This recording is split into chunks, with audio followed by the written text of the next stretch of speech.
and welcome to episode 46 of the Select Characters podcast, the only podcast that is not yet out on vinyl. And today I am joined by two other people. I've got Enrique Cancel here. How's it going? And I've got Ryan Dildine here. Hello. Samuel Yates, unfortunately, could not be here because he's fucked off to do some Easter engagement thing. I don't know. By the way, guys, what are you going to do for Easter? Any plans? I just hang out with family. Yeah. My family, they're actually really Catholic, so they do the whole no meat thing. And Right. they celebrate the end of no Easter by going to one of those Brazilian barbecues. So Right. we'll probably be doing that. Fair enough.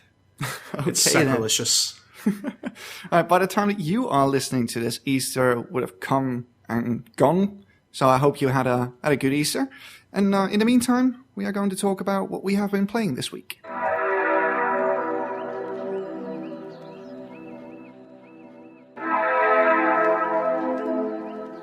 And it has been another fantastic week for video games. Let's talk about what we have been playing, and let's start with Enrique. I actually went back to play some old titles that I haven't grabbed in a while. Ubisoft is having a really cool sale on Steam right now, and I picked up Black Flag because I remember loving the crap out of that game, even though I'm not the biggest fan of the Assassin's Creed series in general. Mm-hmm. Well, that game is the least Assassin's Creed out of all the Assassin's Creeds. Maybe that's why, but dude, it's awesome. The whole pirating aspect of it, upgrading the boat, the ship combat, the high seas, all that stuff is just so much fun for me. Yeah. And actually, I actively enjoyed the story and the character. I think up to that point, all the assassins have just been really irritating to me for some reason. It's always like, man, my mom is dead. Man, I'm being an assassin. They just seem like, it's like your stereotypical, like, oh, okay, parents get killed. Now by the Templars, so now you're going to fight the Templars. Woohoo. With this one, they gave you kind of like a really likable character. Yeah.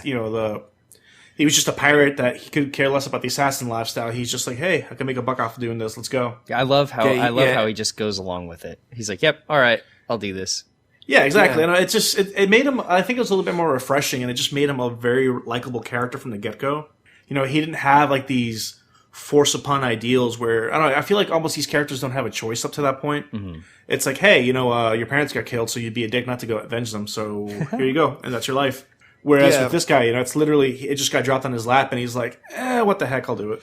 Well, that's really true to history, though, isn't it? I mean, a lot of pirates, they sort of rolled into it out of necessity and not because, it's a life that they thought was wonderful or anything like that, because living on a ship, especially in those times, was very nice. That is true. But I mean, overall, though, I love that game. I think it just had a more lighthearted tone to it in general, which made it a bit more enjoyable. And the sea shanties, the 4 ghost ships you could fight in it. I mean, everything about Assassin's Creed Black Flag was just amazing. Yeah, the legendary ships, I believe they're called, right? Yeah, dude. Oh my god, they're so hard, Right? I forgot how difficult they were until I think I fought the Flying Dutchman first, and that thing just destroyed me. Yeah, it's ridiculous how hard they are.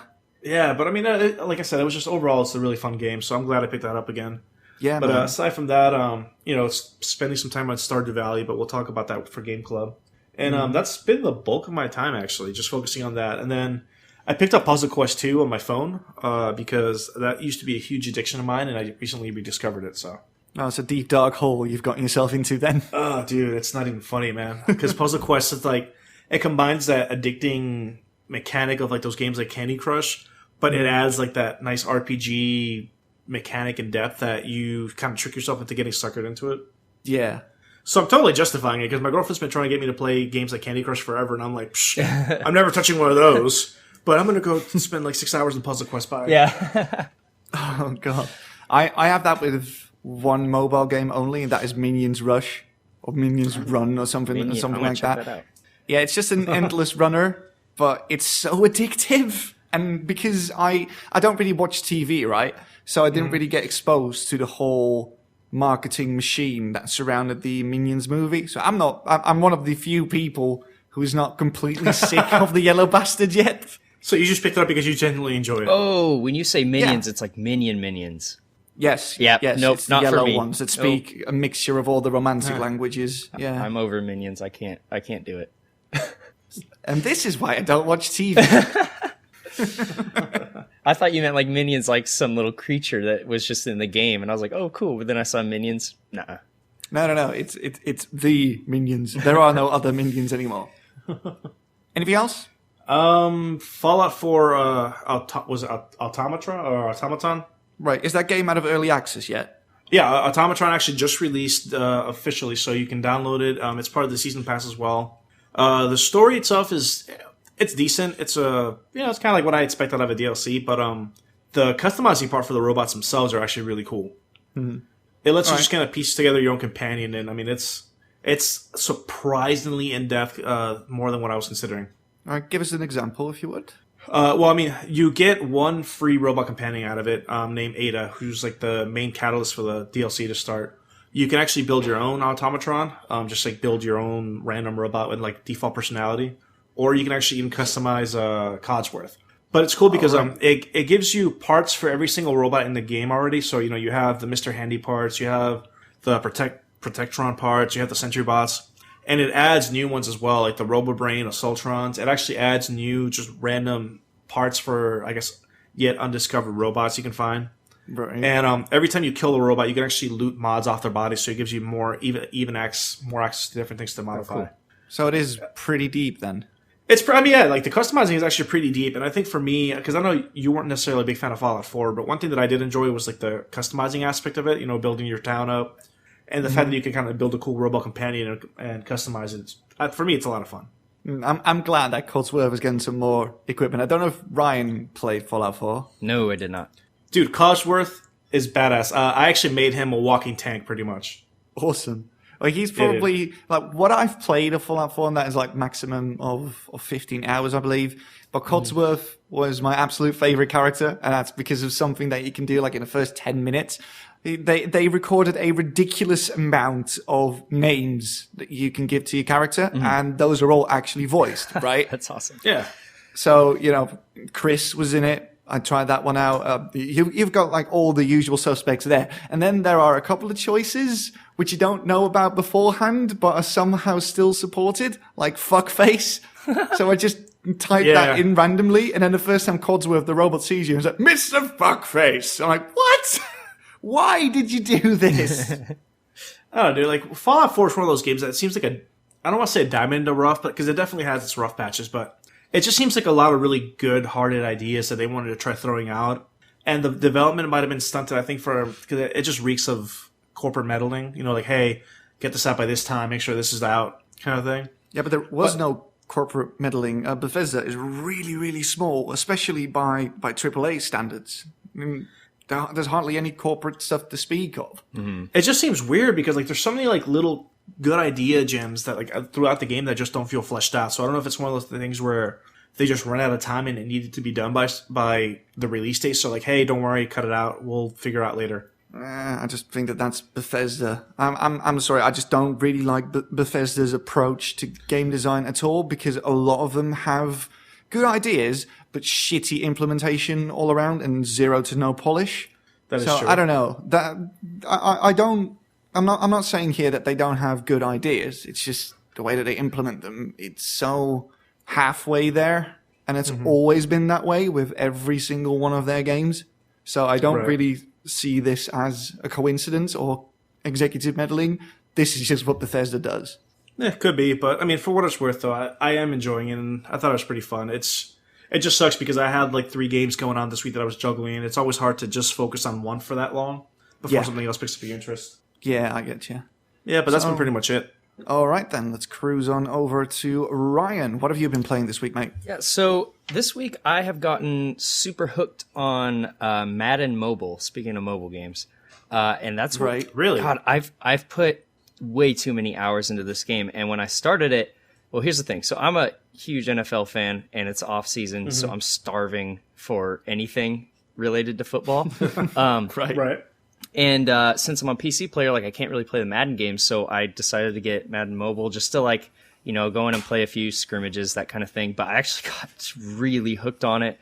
And really the game it's totally based around like microtransactions and that kind of thing. It's just kind of a cash grab. But I mean, when you get down to it, it's pretty fun to play. They have a lot of different modes. Like they have live events where you'll go in and maybe one of the challenges is rush for 3 touchdowns, and you have 5 attempts from like the 10-yard line or something like that. They have head-to-head where you can play against other players, and then they have a season mode where you can play through the season just like if you were, just like if it was a real NFL season. And then they have leagues that you can join and play against other people, and you put together your team by just completing all these challenges and like beating other players and that kind of thing. You earn rewards, and then you use those rewards to buy new players, or you use cards to, craft sets for new players, that kind of thing. And yeah, so I've sunk a lot of time into this. I'm like level 20 or something like that. And I've been playing it for like 2 weeks, and I probably nice. play like an hour and a half every day. So yeah, that's soaked up most of my time. But it's been really cool. I enjoy it quite a bit because, when you get to a limited schedule, like this kind of game, when I had more time, wouldn't have really hooked me. But now that, I'm working more and that kind of thing, it's just nice to be able to sit down for 15 minutes, play a couple head-to-head matches real quick, and then get back to what I was doing. Right. All right, then. So is the free-to-play model fair towards you, or? I think so. Because they have like different levels, so that like you start off, I think, in Pro 3, and then you go Pro 2 and Pro 1, and each time you level up, they match you. Like the only available people to play are the ones who have teams that are similarly rated to your own. So right. Like my team, I think, is like 84 offense, 81 defense. So when I look at the map, I see teams that are like 83 offense, 82 defense, that kind of thing. So it's always pretty balanced. Sometimes I feel like the gameplay is too... Oh, I don't know how to explain it. It's too counterplay based. So if you pick... if you pick a rushing play and they pick... I don't know. If you pick a rushing play and they pick a blitz or something and you hit that, it's like your blockers don't even block because they picked the correct play to counter yours. So it's like your blockers don't even block, the defenders come in and smash you. Or if you pick... like on defense, if you pick like a cover 2 or something and they run a pass play, it's way too easy to intercept the ball. So I think it's the gameplay's a little too counterplay or counter pick based, but it's still pretty fun to play. And I find myself surprised a lot by I find myself surprised about how difficult it can be sometimes, even when you pick the right play. You still have to follow your blockers, you still have to follow your receivers on their routes and all that kind of stuff. So right. I think it's pretty good. I mean, as far as mobile games go, I haven't been this hooked on one in a very long time. Yeah, I've been hearing more people talk about that game. I'm not personally interested in that stuff, but the people that are playing it, they are telling me that it's a good time. Yeah, and I have never felt once... I mean, I don't want to say they don't pressure you to buy stuff because they do. They're a company, they're trying to make money, but I've never felt like I couldn't play the game if I didn't buy something. I don't think I've looked at the store more than one time. And it's like, yeah, you wish you could buy that stuff, but it's not worth it. It's not worth it to pay $10 for a fake player in a mobile game, Right. So it's not like Clash of Clans level microtransaction stuff where new content just trickles in at such a slow rate that you just want to throw money at the thing in order to progress. Yeah. Yeah, and they update it frequently, and I think the in-game currency is easy enough to earn. Unless you're if you're sitting there all day trying to earn the currency, it's going to come in pretty slow. But if you're playing at like a normal casual player rate, I feel like the currency comes in pretty at a pretty good rate compared to how often you want to buy new players. So right, yeah, I think it works out pretty well. Okay, so you just have to curb your enthusiasm a bit. Yeah, that's the perfect way to describe it. That's not too bad though. It sounds like they at least took that into consideration, so everybody can enjoy part of the game. Yeah, and it's smooth. Yeah. It runs great on my phone, which I have a Nexus 6P. It doesn't heat up or anything like that. It doesn't really kill the battery either, so I'm really happy with it, and it's free, so it was awesome. So there is a way to not exploit your consumers for a free-to-play game. Very good. Yeah. All right, so anything else? No, that was it for me. I mean, Stardew Valley, but we'll talk about that later. So no Counter-Strike as of late, eh? No, I kind of fell out of the Counter-Strike scene. I can't. How? I'm trying. Say it ain't so. I'm trying to think about why. Maybe it's because I don't have as much time as I used to devote to not learning the game, because I don't know. I kind of have gotten tired of sitting down and studying that kind of game. But just putting enough time into it to learn naturally is even... It just takes a lot, you know, because each match could end up being 45 minutes, 90 minutes, that kind of thing. So, yeah, it's just too much time for me right now. I'll probably get back into it soon, though. All right. Well, never thought I'd live to see the day. Yeah. Oh, and also I didn't play long enough that I lost my rank. And then when I did play, I got ranked again, and I think it was Nova 1, which I wasn't happy with. And so now I have like little motivation to play. Fair enough. That was it, yeah? Yeah. All right, and let's cruise on over to me. I bought Origin Access, which is that new service where you pay, I think it's €5 a month, and you can get access to the Vault, they call it, which is a collection of games you could just play for free. Well, for free, for as long as you're subscribed to the service. So nice. I downloaded Dragon Age Inquisition. I played it on the PlayStation 4 the first time, and now I'm playing it on the PC. And it's still fun. I mean, it's Dragon Age. It's not the best RPG ever, not even close. In many aspects, it's not even as good as the second one, which is an unpopular opinion, I've been told. And it definitely pales in comparison to something else that came out, and that was The Witcher 3. But it's cool to see the characters from the previous games come back into the fold, and you can see a new story, you know. It's cool. It's cool. It's still mostly about the characters. It's still mostly about the bonds you create with the characters. And I really, really do like that. I really like that you get Skyhold at some point, which is this huge castle in the mountains that is essentially yours, and you can customize and stuff. You can use it to judge people you've caught as the Inquisition while you're out in the field and stuff. It's a good game, and I really hope that the next entry in the franchise is coming after Mass Effect Andromeda releases at the start of next year. But it has some problems on the PC. Texture streaming is a bit weird. Like, pop-in is pretty severe in a lot of places, which is something that shouldn't really happen, because that is truly immersion breaking, right? Something else that's very weird is that the game runs at, well, whatever FPS you want, really. But the cutscenes are locked to 30. Oh, really? Which is so odd. The contrast between gameplay and cutscenes is so stark because of it. I don't usually notice it when I'm playing 30 FPS games. If the entire game is 30 frames per second, right? You don't really mind. Or you don't really see it. But when the majority of the game is in 60 and then the cutscenes are in 30... Yeah, it's gotta be jarring. That looks really rough. Yes, very rough.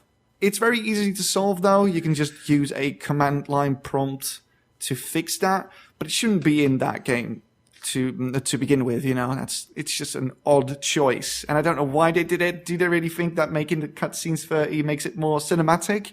Because I don't agree with that. It doesn't. Yeah, I can't think of a reason why. Yeah, they said, file if I recall size? correctly. Well, if I recall correctly, why they set it to 30 in cutscenes was that they were afraid that lip syncing would screw up at 60. But I'm playing it at 60 now. It's not screwing up at all. So I don't really know why they did it. Yeah, like if the rest of the game is syncing up fine, why would a cutscene? I don't know. I don't know. I really don't know, man. Other than that, oh yeah, I've played Titanfall for about 30 minutes. Deinstalled it again. Okay. What did you think about Titanfall in general? I need you to tell me, because when Titanfall came out, I wanted to get it, and I heard a bunch of people say it was terrible. And then now, like in the recent past couple months, I've heard people say that Titanfall was like an underrated game and stuff, and that people should go back and play it. So I'm confused. Well, actually, here, you go first. I don't like it when people call something either underrated or overrated. This is tangential, but still, I'm just gonna go for it. What you're saying when you tell people that something is underrated or overrated, you're telling them you don't like this enough, or you like this too much, which is, I don't know, it's a bit of a pet peeve of mine, I guess. It's just fair enough. Weird. Do I think it's a good game though? Man, I'm very in the middle on that one. Like, the problem is it's online only, right? And not a lot of people, at least on PC, are playing that game. When I was playing that game, there were 1,000 people playing and that was basically it, which is a very, very small group of people. And if you're a new person coming into a game that has only veterans playing still, you don't have a fighting chance. Yeah, that sucks. Like when you get into a game that isn't brand new and you go in and like everyone's super good at it. Yeah, it's just not a lot of people are playing it. And I think they are desperate for more players because they recently made the season pass free for everyone. So you can get all the extra content and stuff. And even now that it's in the vault, which is behind a €5 per month paywall, which is nothing, still nobody's playing that game. So I don't know, disastrous launch results in... I think it got a lot of bad press. Yeah. I mean, from a mechanic standpoint, I think Titanfall is great. It reminded me of Tribes. Yeah, man, the wall running and stuff. The is wall really running, good. The free running, the jetpacks, and even the mechs themselves, dude. Like they felt good to play. Jumping in the mech and chasing down and stepping over guys, or being on foot and modding a mech and taking the pilot out before they shook you off. Like it was fun, but there were just certain elements of it, like the bots. Like I guess it felt like I didn't have enough content, which is kind of the same problem I had with like Battlefront, where they give you this really cool concept, and you start playing, and you're like, oh man, this feels really good to play. But then you realize, man, that sucks. Like this map is, I feel like it's weighed down by the bots. Like there's really no reason to have all those bots in there. Yeah, it's almost it felt like a MOBA in a way, because you have a few human players, and the majority of the people on the field are actually just like those AI controlled bots that just run around to specific points. So that was already kind of like a weird thing. Yeah, I thought that was weird, man. It just felt a bit odd, because you've got cannon fodder essentially, and you have to pick out the players from the cannon fodder and stuff. I don't know. Yeah, they just felt like a distraction, because there's really no point to take out the cannon fodder, because if you're 9 times out of 10 when you get killed by a player, is because you're busy aiming at a robot that can't really do much damage to you to begin with. And then the mechs themselves, you only had about 3 mechs available, which they didn't have too much variety to begin with, so that got stale really quickly. Yeah, and it did hurt my ego as well, because it was doing really well. I was killing dudes like left and right, and then I got killed, like one-shotted by somebody else. And then I started to realize, oh shit, all the people I killed weren't actually people. They were just bots. Right? And you're like, I thought I was doing well. Yeah, right? But overall, I think from a mechanic standpoint, I thought it was really solid, and it had potential. But they just made some really weird, questionable decisions in the design aspect of it, and I think it kind of sucks for what's the company? Because it's the old Call of Duty guys. Is it Treyarch? Oh, but whatever the new company is, because it's made up of old Treyarch people, and like they had this really cool concept, but I feel like with their exclusivity deal with Microsoft and some other stuff that they kind of had their hands tied. So they couldn't really explore as much as they wanted to. But I mean, I think that kind of game has the potential to become a really awesome, fun experience in the competitive scene. But they just need to do like a lot of tweaking to it, which is why I'm kind of hopeful for Titanfall 2, because I'm hoping that they'll listen to some of the feedback that they got from the first round and then improve it from there. So yeah, well, I sincerely hope they do so, because the player base as it's standing now is far from healthy. And that game came out not that long ago. It should not have this little amount of players. Wasn't it almost a launch title for Xbox One? Might have been. Yeah, not entirely sure. It's been quite some time, but not long enough to warrant like 1,000 people online. It's just odd. Also from the vault, that is a theme this week.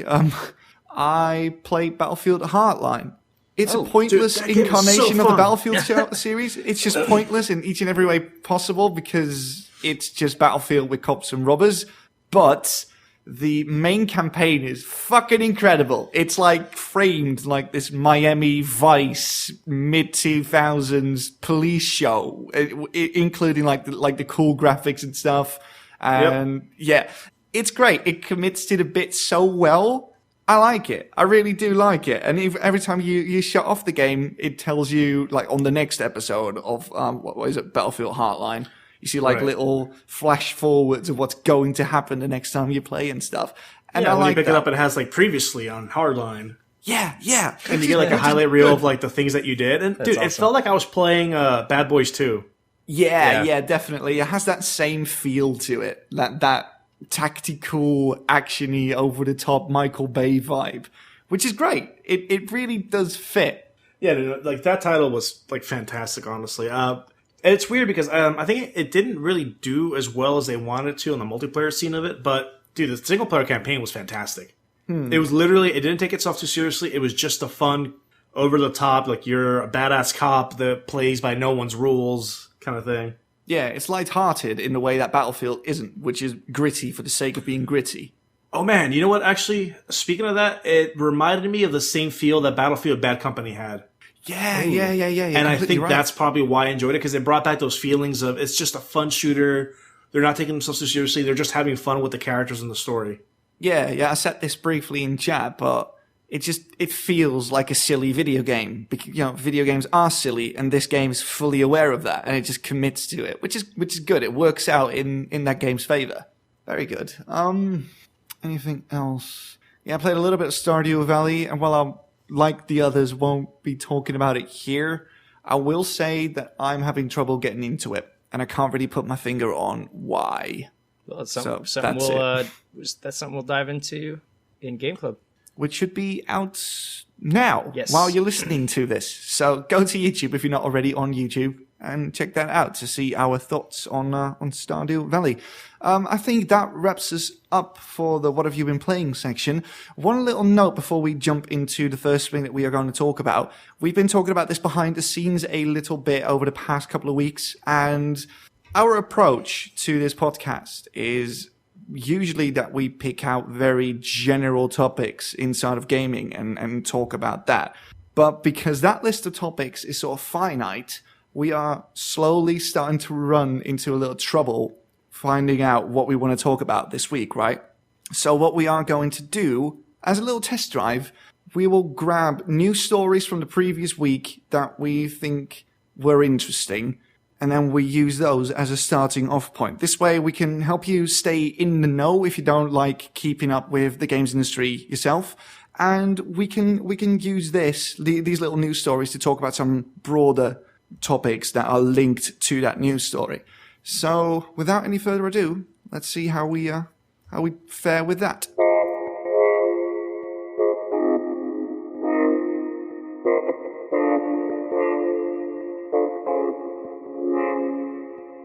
A story that popped up in the last few days is actually with Numinous Games, which are the studio behind That Dragon Cancer. And Ryan Green, who's one of the head designers, actually posted on his game blog where there was a small issue that happened between a couple of Let's Players where their videos of the game had been hit with one of the copyright flags on YouTube. And the result was because I guess Numinous Games Company had actually included some content ID tags for anything involving their game, because they felt that the composer for this game, John Hillman, he should get some kind of share of the revenue that these Let's Players have been making. They've since removed those ID tags, and all the videos should be coming back up soon. But Green actually posted on his own personal blog kind of a little bit of a heartfelt commentary on the whole issue of Let's Plays, and saying that his studio actually hasn't seen a dime from the sales of the game. Mainly because, and he attributes it to the wide popularity of Let's Plays, and that there's several users out there that are making revenue off their own Let's Plays, off showing the game in full detail. And while they're making revenue by showing the game in full, people that are watching this no longer feel a need to actually go out and buy the game or experience it for themselves, because they're getting that experience just by watching somebody else. Mm-hmm. And it's opened up this discussion going on where they feel like that they should see some kind of revenue for the work that they put into the game, which I completely understand. And they feel that these Let's Players are almost, in a way, permitting that from happening. And it kind of opens up like I said, that discussion where should these developers get a say on the Let's Play culture surrounding their games, or how their game is distributed by them? Kind of interested what you guys would think. Well, okay. I think there's a distinction that they need to make here between long plays and Let's Plays. Long plays are just silent people playing the entire video game. So essentially it's gameplay without commentary, right? Let's Plays is with commentary, and the people watch those not because of the games, but because of the people narrating it. The game is secondary to the personality of the person playing it. That is what gets them the views. That is what makes them the money. It's their personality and their ability to narrate what they're doing in an entertaining manner. You're not getting the same experience as you would when you play the game on your own, though, are you? That is true, but I mean, the whole argument kind of brought up the discussion about that Dragon Cancer and how some people argue that it fails to be a video game, but because of that, it kind of becomes another type of media altogether because it's a very linear game. It's very story driven. The emotional impact comes from playing the story and experiencing it firsthand. And in a way, by them streaming it in full, it kind of takes away that enjoyment and desire to play it. It's almost the comparison that people have been making is if I were to stream an entire movie on YouTube.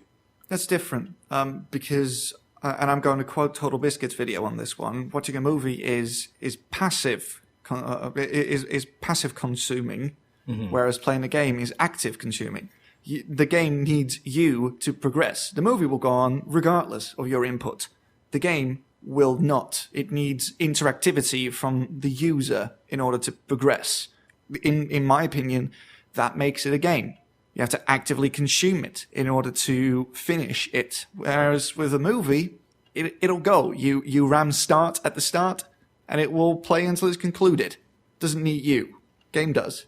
I mean, true, but I don't think that completely validates the point that, if they're showing the game in its entirety on their Let's Play, what's the motivation to play the game after the fact for a lot of people? Like they simply just watch it in its entirety. Well, I guess it pulls you into the argument of is it derivative or transformative to the game? Yeah, and a lot of people have been arguing that I guess it's become a form of transformative media because it's not.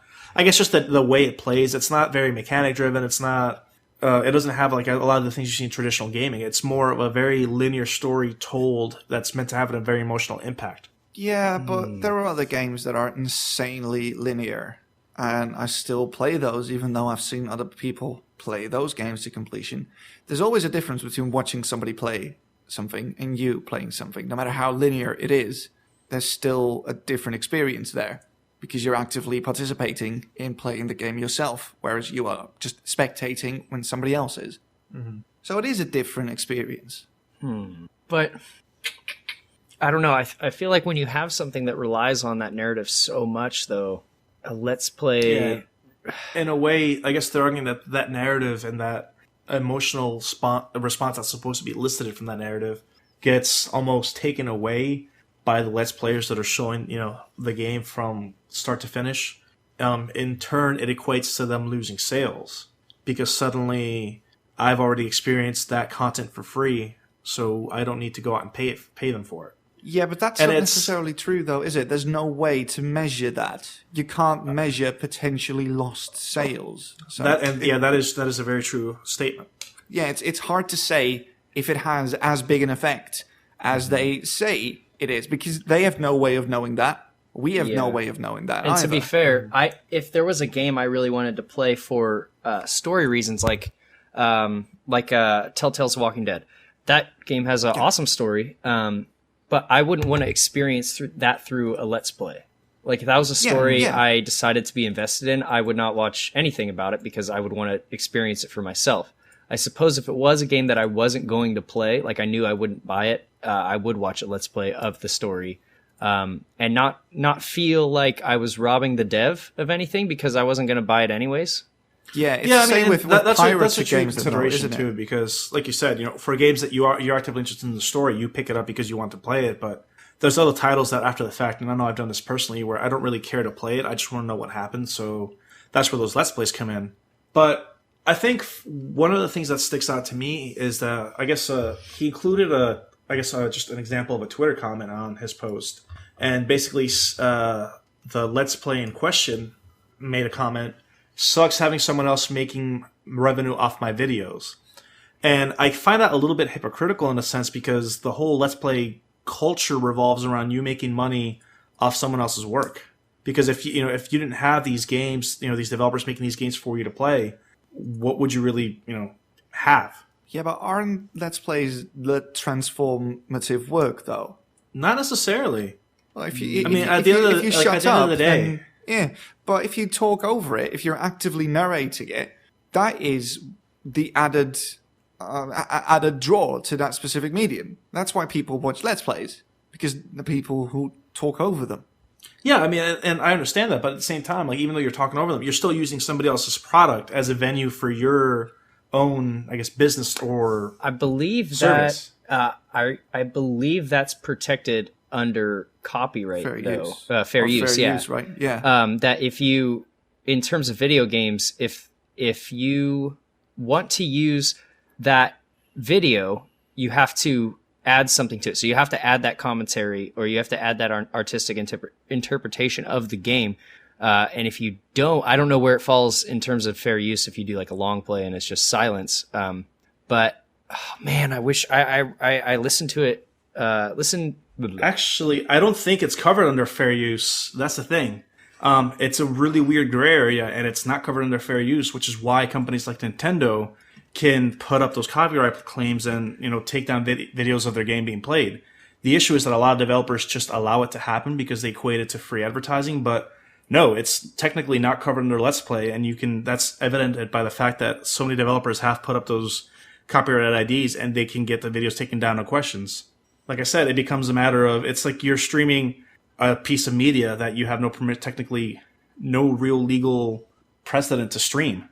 The only difference is that we're not seeing people complaining about it until now, when you have the occasional developer making a comment about it.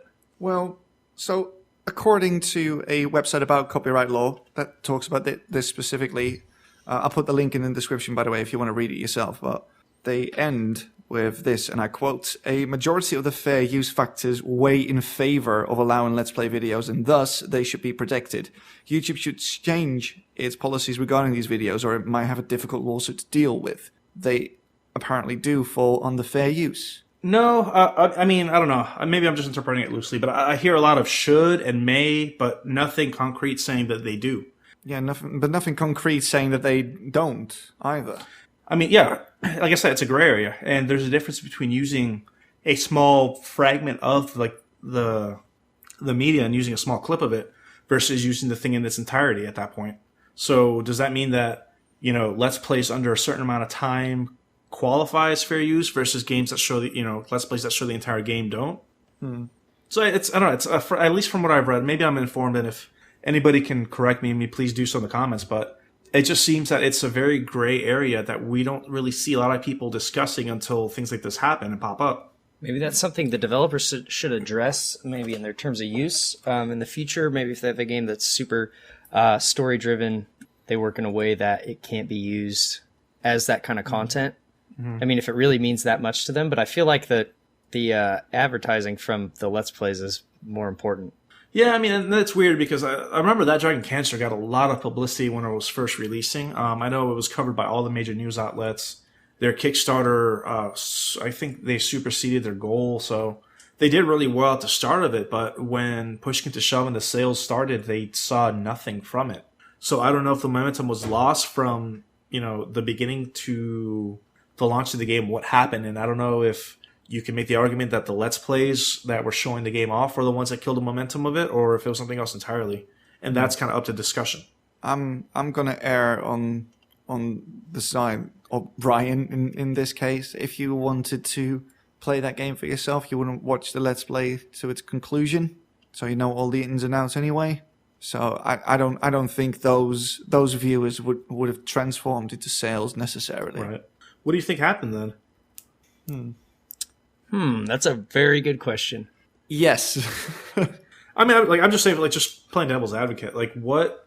Obviously, I don't have any hard numbers versus, it's just basically what Green has said on his blog, saying that they've seen zero income from it. So, what's that happen from that momentum they had with, the press coverage, the Kickstarter momentum, and why did it disappear when the game launched? Well, was the game good? I haven't played it. That was the point. That's the point I want to make as well, actually, because there seems to be this pervading sense that people dislike games that are completely focused on a narrative and don't require much mechanical input from the user to complete. Walking simulators, it has become a derogatory term over the past couple of years. Maybe when word got out what kind of game it was, and people sort of understood that you wouldn't really need to do a lot in the game in order to complete the game, it just sort of fell by the wayside. And it happened with other narrative-heavy games. Take, for instance, Gone Home, which was a game that was praised to the high heavens by the press, but wasn't a very big success with the public. At least public perception of it seems to be quite negative because it's so light on the mechanics. So maybe that's why people sort of let it fall to the wayside. This is purely a theory, by the way. Please, if you've got the numbers, correct me if I'm wrong. I'm here to learn as well. But this is my perception of the situation.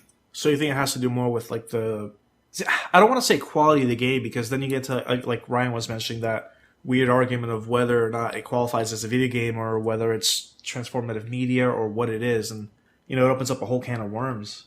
Yeah, I think that is a discussion for a later date, really. But I don't know, man. Maybe that's it. Maybe it's just not enough of a quote-unquote video game for a large part of the core gamers. Do you think a good compromise would be that YouTube or Google or whoever's doing, like, whoever hosts those streaming things, that they would share, or even the public, that would have some kind of say on the developers of the game getting a certain percentage of those Let's Play videos? Just shared revenue seems to be the most apparent way forward here, or at least the most fair.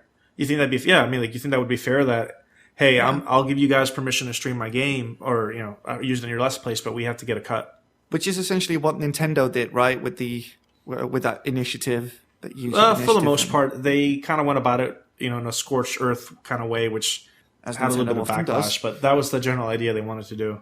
Yeah, well, maybe that is the right way forward. Just share revenue. But I don't know, man. It would be hard to say here and now what I think we should absolutely do, but this seems like the most logical solution to this problem. Yeah, it's definitely hard to say, especially with a game like That Dragon Cancer, because there's so much emotional investment on the game itself from the developers. For those of you that don't know, That Dragon Cancer is essentially based on the story of Robert Greene's child actually passing away from cancer. Yeah. And that's kind of, I guess that's part of why it's so emotionally charged, because there is that kind of like that personal investment within the story of the game. Yeah, it's a passion project on a level that we rarely see. Yeah. Oh, sorry, it's Ryan Greene, not Robert Greene. I apologize. But yeah, so I don't know. Maybe the emotion behind it is kind of clouding a lot of the arguments, because we're not really sure what to present this as. It's I don't think it's fair to say it's just a video game that may light on the mechanics, when who knows, maybe Numinous Games didn't set out to make that kind of video game. Maybe they wanted to make more of an interactive story to share their experience. Yeah, I think I've got nothing to add here. Yeah, it's a really, oh man, it's just a sticky topic. Yeah, and the solution, whichever way that may go, will set a precedent for every case that comes after it. Yeah, and don't get me wrong, I feel bad that the developers haven't, they've said they haven't seen any money from their game, but at the same time, if you allow them to remove their game from Let's Plays, that opens the door for every other company to say, we need money for our Let's Plays. And then that ruins, obviously I don't think Google's not going to like that, because they make money from Let's Plays, a large amount of money from Let's Plays. So yeah, plus they have to deal with the legal fallout that will come from that. Mm-hmm. You think their servers are busy now with takedown notices? Wait until this becomes a thing that they can just legally do instead of it being in a gray area. Yep, shit will hit the proverbial fan. You're gonna, if you have videos being taken down for it, you're gonna have streams getting taken down if they don't cut their earnings with the developers. I think it poses too much of a threat to the streaming and the Let's Play and just gaming videos in general. I think it poses too much of a threat to that community to be feasible, and I think that if any game developer was really making any headway with this topic, with getting money for their Let's Plays and that kind of thing, you would have larger companies step in and say, no, this isn't going to fly. Yeah. Oh, God. Or what if there are rules to be put in place in favor of the developers? how long do you think until they will take down people critiquing their video games while they're playing it? I mean, they would be completely in the right for asking for a takedown notice, but it would be because people are criticizing the game, not just explicitly because they're playing their game. Right. That would be scary and not very good for us, the consumer, because we would lose one avenue of consumer advocacy, which is bad. This is a complex situation essentially, and I hope that whatever they want to do to fix this works out in the way of the consumer, in a way of the streamer or the let's player, and in a way of the companies themselves. Yeah, hopefully we can get an answer soon. Probably not, though. It is YouTube.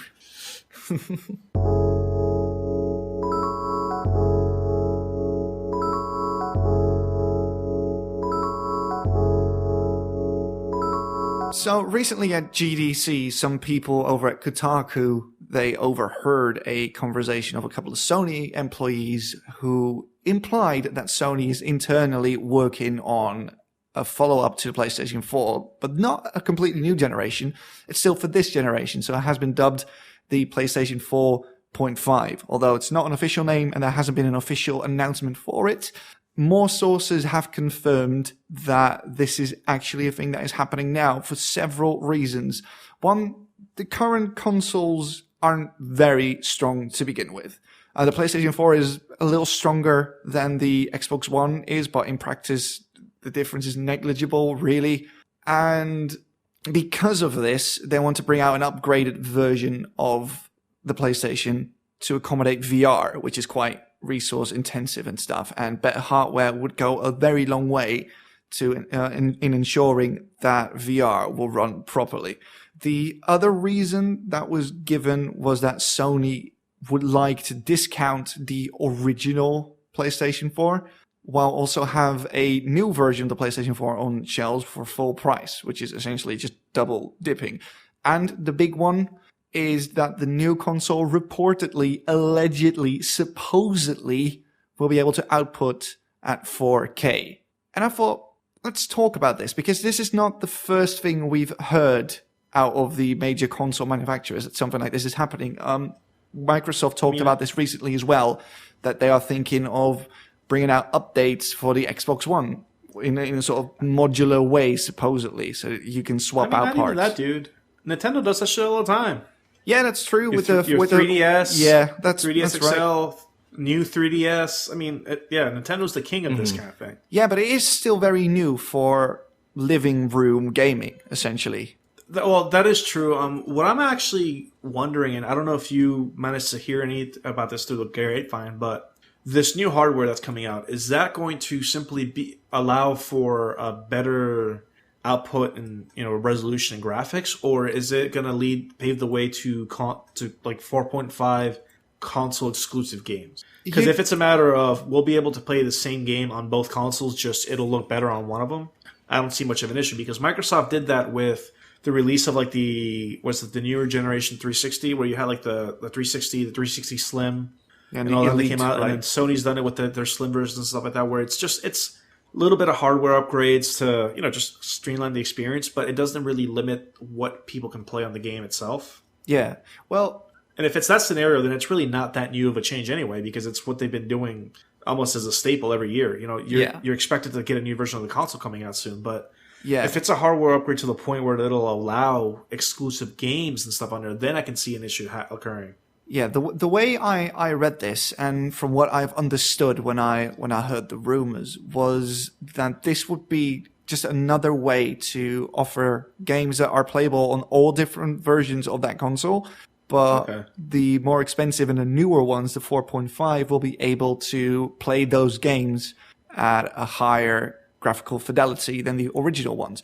That would mean that it does not fracture the player base. So this is not really a new generation. This is more like a new iteration that is just more powerful than the one that came before. Think of it essentially as buying an upgrade for your graphics card for your PC, but in console form.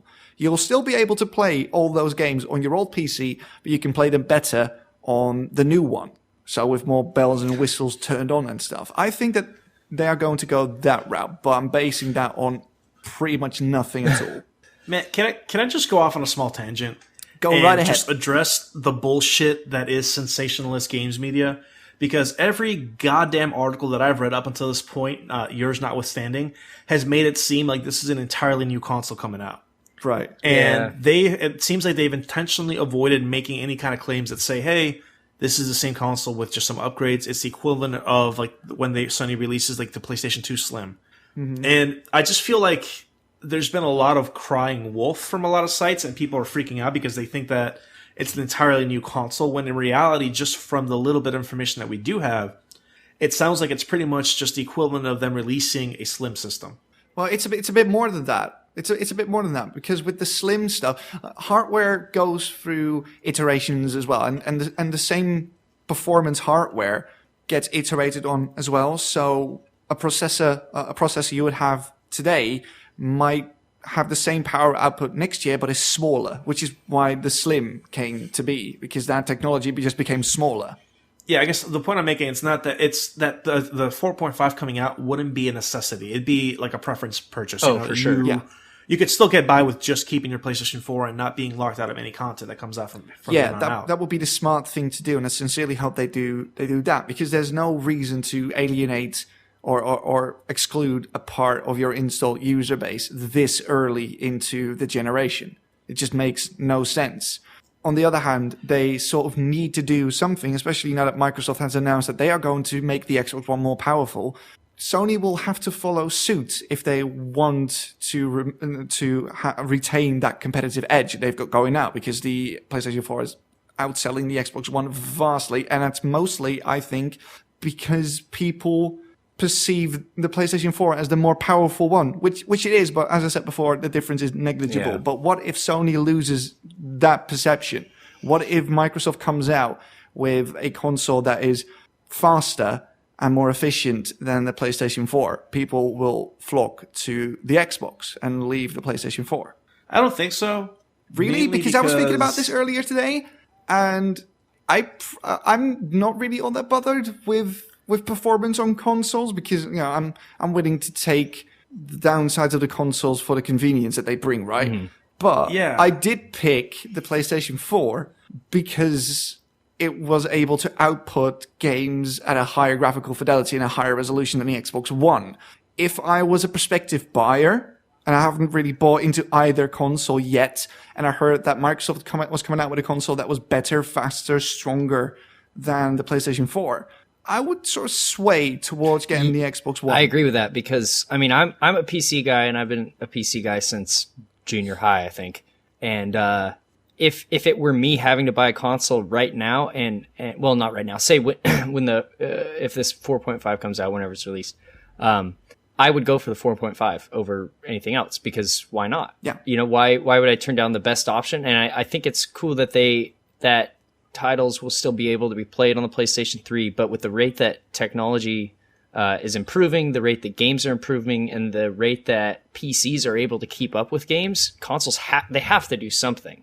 Yeah. And so right. I don't really see this as necessarily like a PlayStation just putting out a marginally better system to get money. I think they're updating with the current rate. Like, they're updating at the rate that they need to stay not relevant, but competitive. Right. And I think that's fine. And I don't know. I don't really see many downsides to it. I mean, if you bought a or a PS4, you might feel a little burned, but yeah. But look where you're coming from too, though, because you're a PC gamer. Chris, you're a PC gamer as well. Yep. You have that background where you care about that kind of, like, those kind of hardware upgrades, and the actual output and the amount of power and the speed and the processing power that you can get out of your system. Not really. But if I were given the choice, you do to a degree.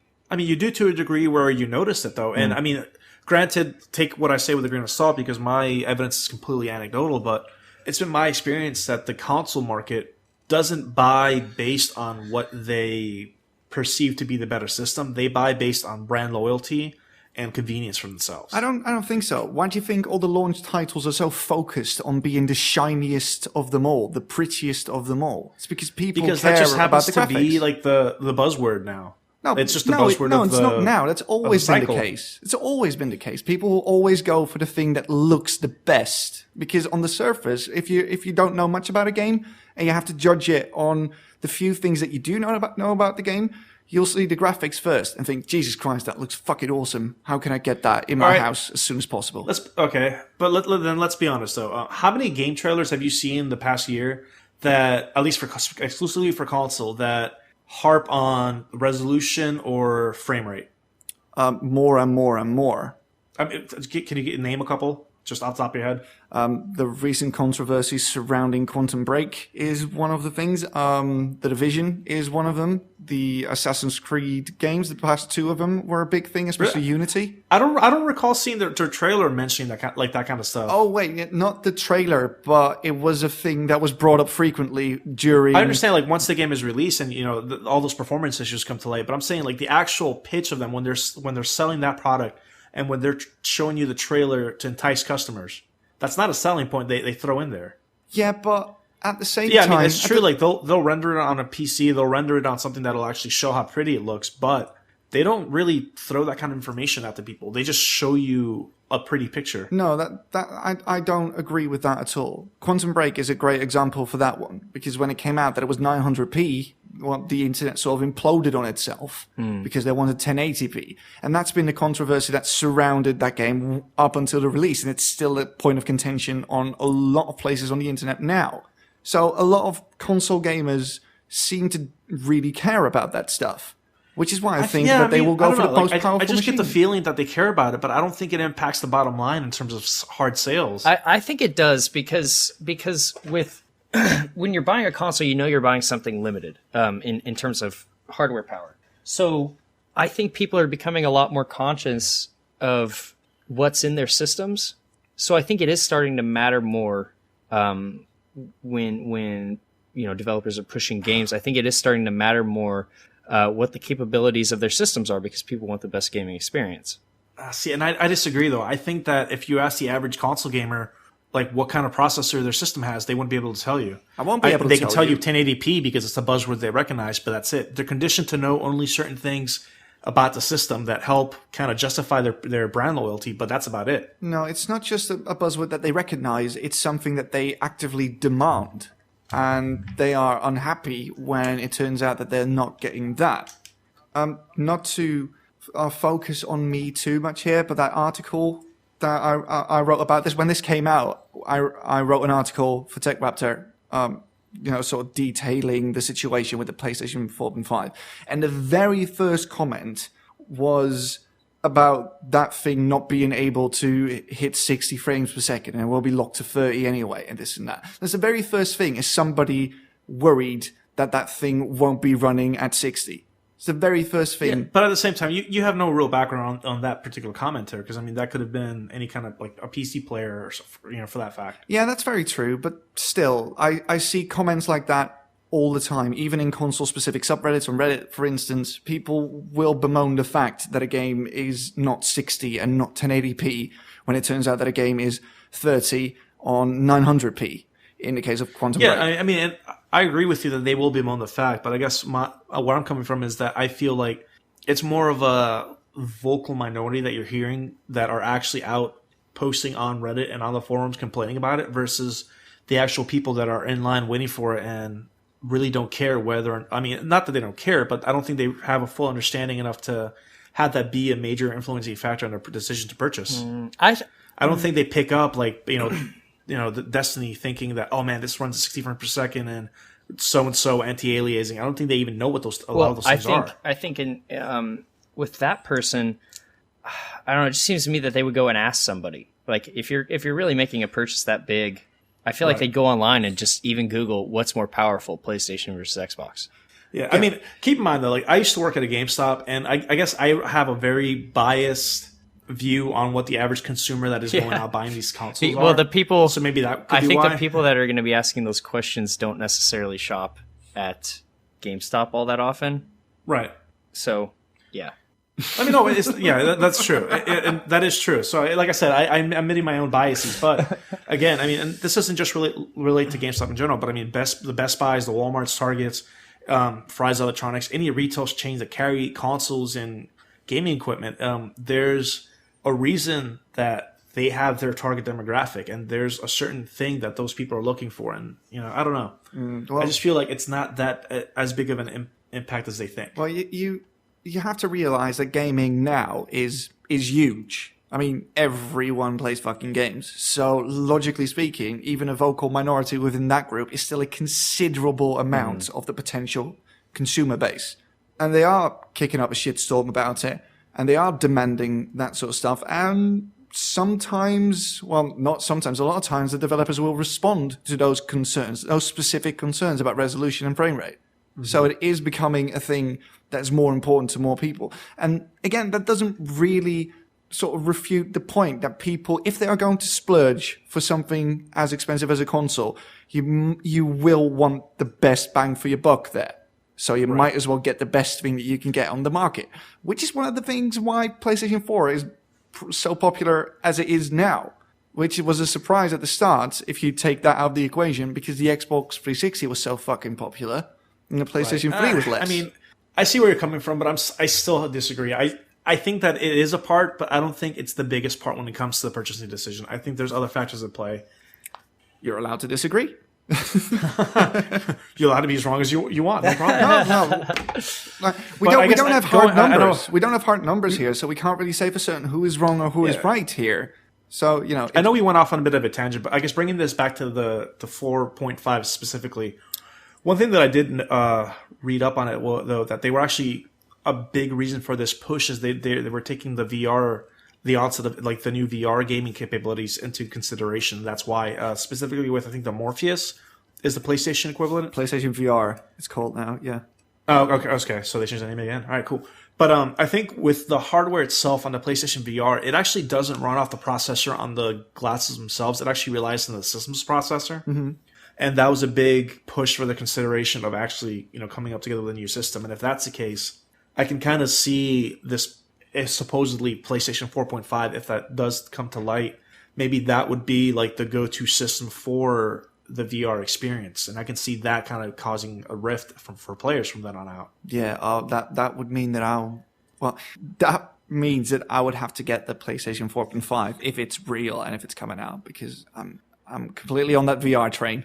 Yeah, and if it's a matter of like, hey, like these VR titles that are coming out are going to perform best on this system, then I think at that point we're going to start seeing more people saying, okay, well, I want to jump on this and I want to experience it the best I can. I'm not going to be held back by a system. Yeah, I guess we'll just have to wait and see on that one. I think that Sony is waiting on Microsoft to make their announcements regarding upgradability of the Xbox One before they do. Because, you might as well. One of them is already actively out there saying that they will do this. So you might as well wait a bit to see what public response to that is going to be. But as always with Microsoft, public response won't be good because, people don't like Microsoft. I mean, if nothing else, though, I know for a fact that we will see some new iteration of the system, if nothing else, just because that seems to be what they do after a while. Yeah. And that's just common sense. That's just common progression of technology. Hardware becomes smaller, processors become faster, so it's just a matter of time before they decide to release a more streamlined version of the system. To be continued, then.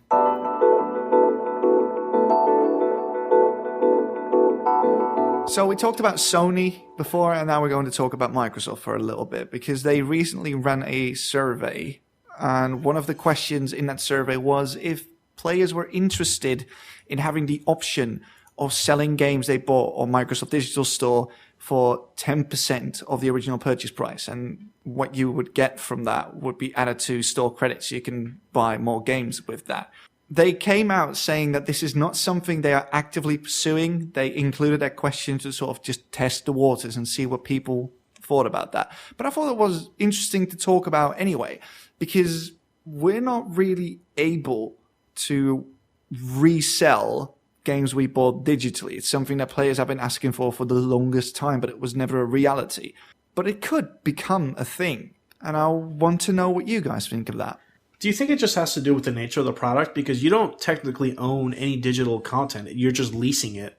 Mm-hmm. You don't own physical content either, but it's very, very hard to enforce that, really. Even the games you have on your shelf, they're not really yours. They're just licenses. Yeah, like you're buying a license to play the product. But yeah, I mean, you see that specifically with digital titles that I guess all they would have to do is just deactivate your license and then let somebody else pick it up. So I don't really see them losing anything from it.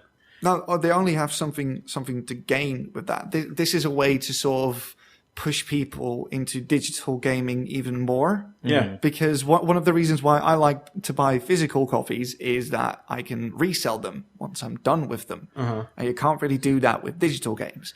This would enable you to do just that with your digital games. You don't play something anymore. You're finally done with The Witcher 3. Don't know why you would ever be done with that game, but in the case that you are, you could sell it on and then use 10% of what and get that 10% back and then buy something else with that. And they'll have complete control over the market because the money does not leave the ecosystem.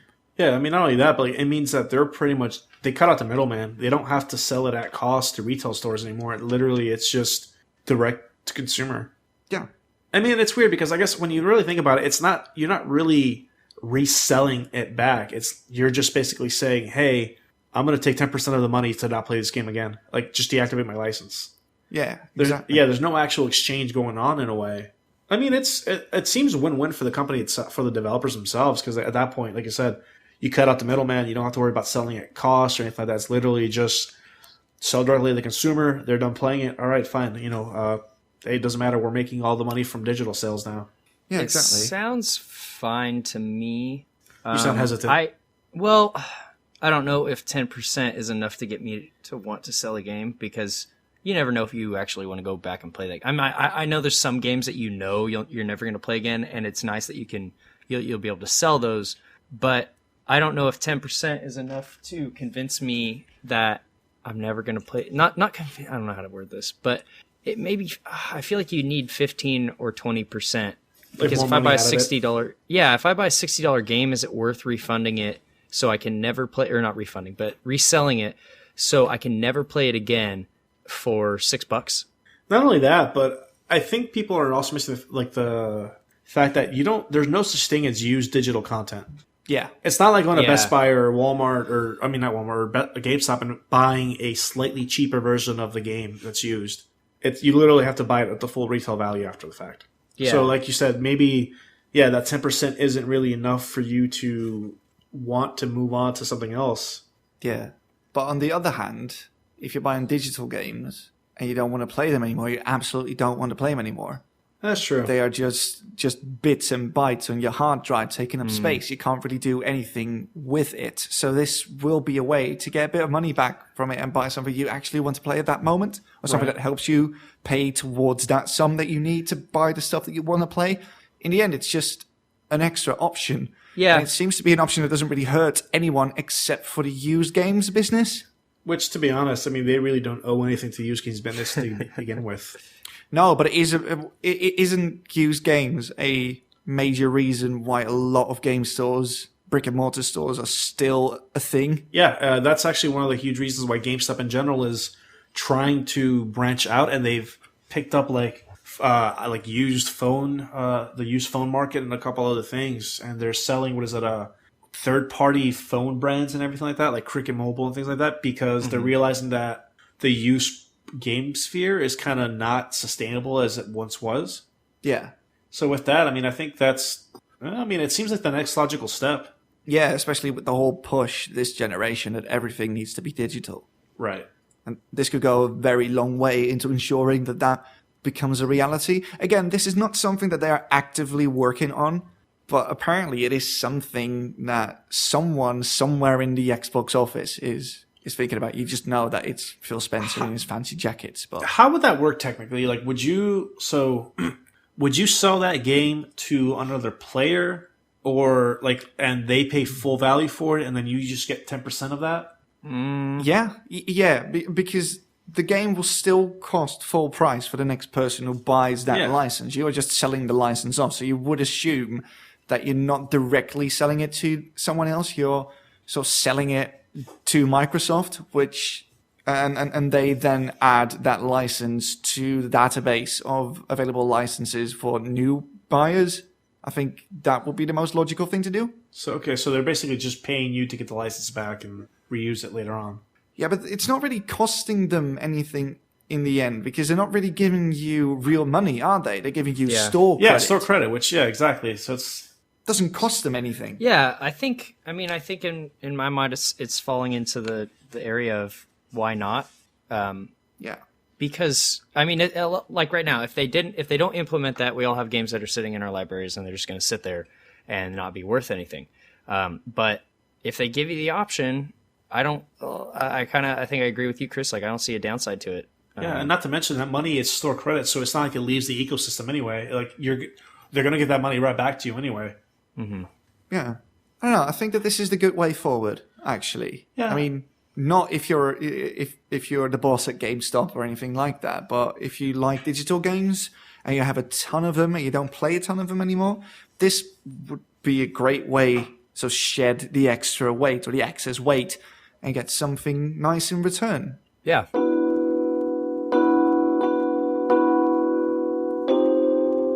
Thank you for listening to episode 46 of the Select Characters podcast. Before we go, let's talk about social media, that thing we all like to talk about so much. We have Facebook, we have YouTube, we have SoundCloud, we have Tumblr, we have Twitter, we have all that wonderful stuff. You can find all the links you want in the description down below. And if you're listening this via a podcatcher or just via our SoundCloud or something like that, or via iTunes, could you please help us out by give us an honest review of what you thought of the episode or of the podcast in general, and give us a couple of stars, hopefully 5 if you really enjoyed this, but less is good as well. Just let us know what you think. We are always working on the podcast, and we want your input to make it better.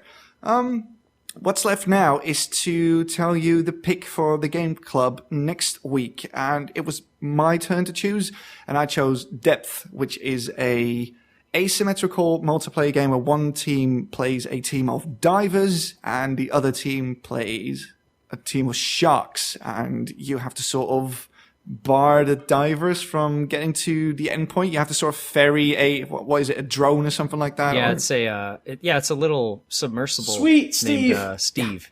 Yeah, that's the one. And Steve's there to mine. I think he's there to mine whatever or something like that, find treasure, whatever it is. And you have to ferry that from A to B, right? Yeah, you ferry him across whatever map you're on, and he'll stop at different locations, and you have to defend him while he's doing that. And then after a while, he'll move on, and then eventually he tries to go back to the boat. And if you make it back to the boat, you win over the sharks. And if the sharks stop the divers from getting back, each team has a certain number of lives, then they win. So there you go. So that's what we are going to play the coming week, and let us think what you thought of it when that video comes out next week. We played Stardew Valley this week, and that video is up right now, so you can go to YouTube to check that one out, and let us know your thoughts on Stardew Valley. My name is Chris Anderson for Select Characters. I was here with Ryan Dildine and Enrique Cancel. It's time to get out of here, guys. Thank you so much for listening, and we'll see you next week.